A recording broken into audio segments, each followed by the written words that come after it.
So I actually did lose a sock, and it's like my favorite pair of socks, and I'm very sad about it. But that's not what this video is about. Esteemed YouTube commenter Light Without Heat said I should make a video.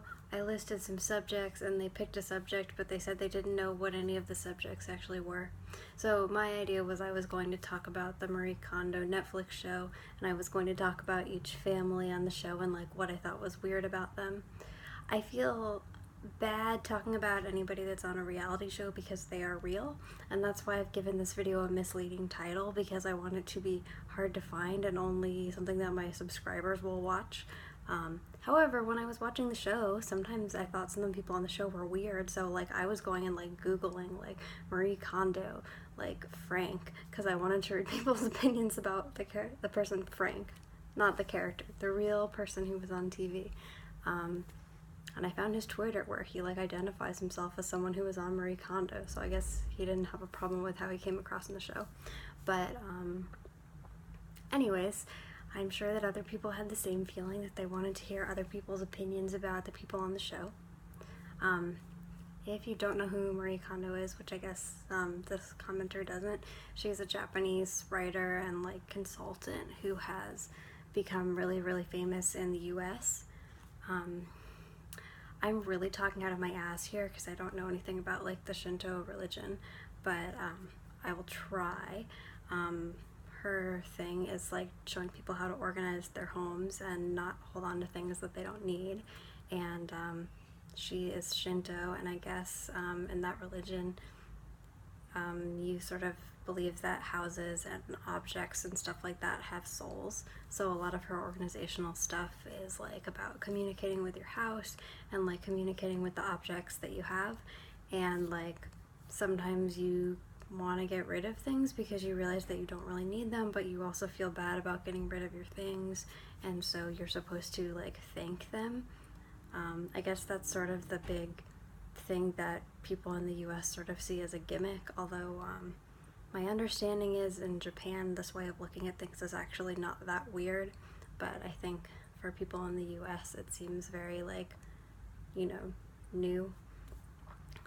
She's also just very like charming, so she's just become well known, and she has a Netflix show. This is maybe totally just me. I know like lots of people are like, oh, why can't you just watch things with subtitles? Like, why do you have to have people in another language be dubbed? But I personally usually do other stuff while I watch TV, and the one thing that I find annoying about the show is that she has an interpreter who's very good, but for some reason, like, they often will cut the show so that they'll cut out her interpreter's translation of what she said, and so they'll just have her speaking Japanese with subtitles, and then they'll have the American families responding to what she said, so you have to read the subtitles even though there's literally the interpreter right there who was translating what she said, but they just cut out the translation as much as possible. Why? Yeah. A show recommendation, a different one, is Charlie Brooker's Screen Wipe. This is going to make sense in a minute. Charlie Brooker went on to create Black Mirror and some other probably better known stuff, but I've never really been able to get into Black Mirror. But Screen Wipe is a really good show that he did like 15 or 20 years ago, and it's basically a really funny and interesting and entertaining but also very educational show, which just kind of talks about TV and how TV is made, and goes into like, every episode goes into like different aspects of TV and like what it's like behind the scenes and how it works. And anyway, after watching the Charlie Brooker Screen Wipe episodes about reality TV, it's like very difficult for me to watch reality TV without being like, wow, this is so fake. Like, even assuming that like the show isn't scripted and that like they're not intentionally editing it to be misleading, which in the case of like Tidying Up with Marie Kondo, I don't think they're trying to be misleading, but like you can just see that like the way that they edit things and like the music that they use, like without trying to be misleading, always means that like you're sort of seeing like a framed story. So yeah, it's weird to watch reality TV now because it's like, wow, but like if they just edited it differently or used different music, I would probably get like a totally different impression of these people and like what's going on in the episode than I am. So that's interesting, and I find myself wondering, about the families and people on the show that I was curious about. Like, wow, what are they really like in real life? They could be totally different. Anyways. Sorry. So, this is actually going to be kind of a boring video because it's kind of a boring show, but, I don't know, a lot of people like it, and I got sucked in because Marie Kondo does just come off as, like, a very sweet and, like, charismatic person who's very nice to watch. And I'm moving, so I was packing and trying to get rid of some of my stuff and watching the show about her trying to help people get rid of their stuff. So I'll just describe all the families. And I'll talk about how various recap sites described the families and what various internet commenters thought about the families and whether I agreed with them. The first episode is about a family where there's a husband and wife with 2 kids. I actually didn't have the same reaction as the internet. I think a lot of people thought this family was like particularly fucked up, but like I didn't really think they were that bad, except that the husband and wife kept calling each other babe.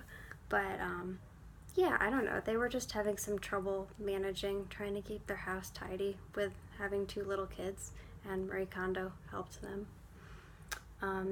The second episode was about 2 like older people whose kids had moved out, and they lived in an inherited house that had belonged to like generations of families. So it was about how they had so much stuff in their house because they had their stuff and like the husband's parents' stuff and their kids' stuff. So their house was like way too full. I thought this was like the most sweet and like wholesome and like healthy seeming couple and story, I guess. Like they had an adult son who was really nice and supportive and was kind of helping out the parents, and like, sorry, I'm just trying to adjust my brightness if I can. I give up. So anyway, the what I thought was nice was I felt like in a lot of the families, like it usually seemed like one of the couple was like judging the other one for having too much stuff or not doing enough housework or not being clean enough or something. And I thought in this couple it was kind of nice how the wife had a ton of clothes, but the husband like kind of was being a talking head and being like, well, my wife has a ton of clothes, but like I also have a ton of stuff that I collect. They were the most like stereotypically like hoarders-y family. Like I think part of the thing that makes the show a little boring is that like it's not like hoarders or something. Like the people's houses are very normal and she just helps them organize their house like a little more, but it looked fine before. These were the most hoardy. Like they had like 1,000 nutcrackers and she had to show them how to organize their nutcrackers. The third episode was interesting because it was this family, husband and wife and 2 kids, who were all really like good looking and charming, and I feel that the internet was like sort of taken in by this, because I felt like of the families they were actually one of the most like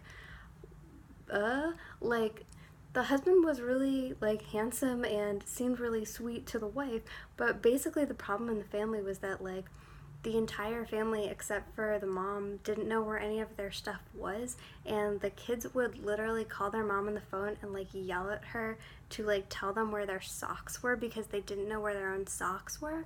And like the shitty children were like talking to the camera and like bragging about this. They were like, haha, it's so funny, like I call my mom over and over because I don't know where my own socks are. And this was like a 12-year-old, and they were like, well, I actually don't want to like tidy up with Marie Kondo and get organized because I kind of like that my mom does everything for me. And meanwhile, like the mom was literally crying about like this situation, and she kept being like, oh, I like have messed up, like why can't I keep my house tidy, why can't I keep track of anything? And it was because the kids and the husband were like so inconsiderate, and like the kids were even like, I don't even care like how this affects my mom. The fourth episode was about this lady whose husband had died. I felt like this was sort of the most quality episode of the show because it was about how her husband had died and she needed to like clean out his things and like not hang on to all of his clothes and stuff, and it kind of talked about how to try to deal with doing that without feeling like you got rid of like all the dead person's stuff, but you also don't have like all of their clothes that they don't need anymore. The fifth episode is the one that I thought was the most interestingly weird, and like it was so weird that like I would almost be like, maybe it's like scripted and edited to be like this, but I just felt like the particular like sort of story arc of the episode was so odd that I felt like it had to be real. So it's about these two like young gay men who I think of all the couples seem to be the most kind of like in love and happy. I liked them the best anyway. But one of the couple was like, he kept freaking out about the idea that his parents wouldn't think that his house was grown up looking, and he was like at least in his mid-20s or 30 or something, and like he was living with his boyfriend and their house was totally normal, and like they obviously like are perfectly successful and have jobs and are adults, but he was really like stressed out about the idea that if his parents came to visit, they would think his house wasn't neat and organized enough. And like the weirdest thing was like the house was like super neat, and the only thing that was messy was like the closets. So it was like, if your parents come over, just like don't let them look in your closet, and like they won't even know that you're messy. And like it was the only episode, like most of them usually end with like Marie Kondo coming and the people being like, look, like we cleaned up, and she's like, wow, this is so good.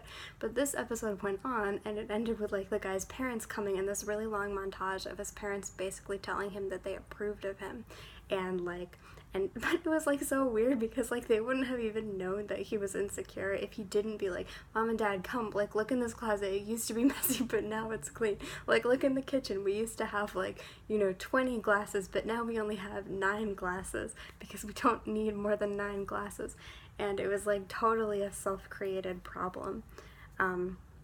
Anyway, I think it was kind of obvious that there was some kind of issue going on, either related to the guy being a writer instead of a doctor or being gay, both things that he mentioned. And he's like, oh, my parents are so nice, they're so supportive, but then like at the same time it sounded like he was actually super like not secure. And like the two guys had been together for years, but they were like, we really like want our parents to know that like we have a stable relationship and we're going to be together forever. And it was like, they're obviously in love, they got together like as soon as they met each other, and like they lived together. Like if they're really stressed about the fact that like their parents like don't think their relationship is real, like it's not going to be fixed by cleaning their house, which already was pretty clean. Yeah, so that was the most interesting episode, and I've already read several think pieces about it. The sixth episode was the most fucked up. Like, I think everyone who watched it ended up hating the husband.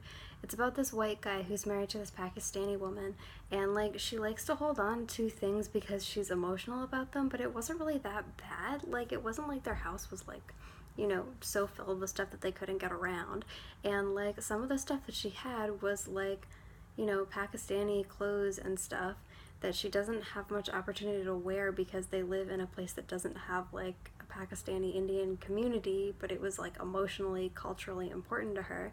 And like her husband was so like mean to her about it. Like every time she would like talk about how she cared about those clothes, he would be like, oh, you're never going to wear them. And he was just like really mean and critical of her.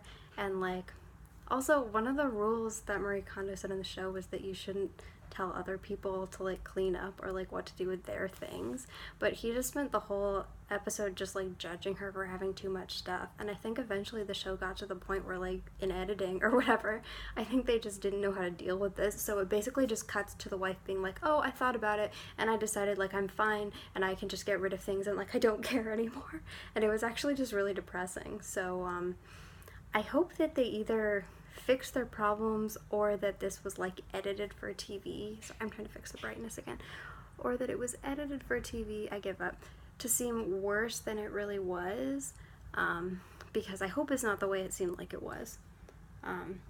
The 7th episode was about this couple who were going to have a baby, and so they wanted to get rid of some of their stuff. The husband in this was the one that I thought was the most relatable. Like, I'm trying to think of a good example of something ridiculous that I have. Like, I don't have a lot of stuff, but I have some things that, like, it's very odd for me to have. Like, you know, like when you get a toy or something from like a toy vending machine and it comes in a little bubble, I will like keep the bubble for some reason. If someone else left one of their receipts at my house and I care about the person, I will sometimes keep the receipt as a reminder of the person, even if the person is like still in my life and I don't need a reminder of them. I just got rid of this really mildewy book that my friend Ona got at like a used book sale and gave to me as a joke 8 years ago, and like we're still friends, and I have tons of other stuff from her, and I couldn't even read this book because like anytime I like even touched it I would get sick because it was so nasty. But I still kept it because it was like sentimental. Anyway, this dude was like that. Like he had like hundreds of sneakers because he really likes them, but then like the best part was when he had a mailbox that like used to be on his house, but he had removed it and they had a new mailbox. And he kept being like, oh, this mailbox is really special to me because it reminds me of when I moved into my house. And it was like, but why do you need a reminder that you moved into your house? Like, you currently are in your house. The last episode was kind of boring. It was about these two girls who just got married, and they're organizing their stuff as usual. It had some like manufactured drama about how one of the girls had this dress that her grandma had gotten for her or given to her or something, and it was really emotional because it reminded her of her dead grandma. And like, yeah, I think this is one of those things in reality shows where it's like really obvious when they're trying to manufacture drama, because like they made this huge big deal about how like the dress didn't actually fit her and she couldn't wear it, but she kept it because of her grandma, and like they were sort of acting like she had to get rid of the dress because it was taking up so much space, but she didn't want to get rid of it because it was emotional. And so it was like set up as this really difficult moment for her, when it was kind of like, it's not like you were holding on to like 500 dresses that you couldn't wear. Like, it's just one dress. Like, if you're emotional about it, you could just keep it. Anyway, those are all my reviews of the show. I hope that anyone else who watched the show, which I think is probably a lot of Americans at least, because it seems to be a very popular show, maybe you can tell me what you thought about all of the families. And if you are one of the families or people in the show, I'm sincerely sorry that you had to see this and hear my opinions on you, because it must be very weird to be on reality TV and have people talk about you when really we just see an edited, fake version of you and we don't really know what you're like, and you're probably totally different.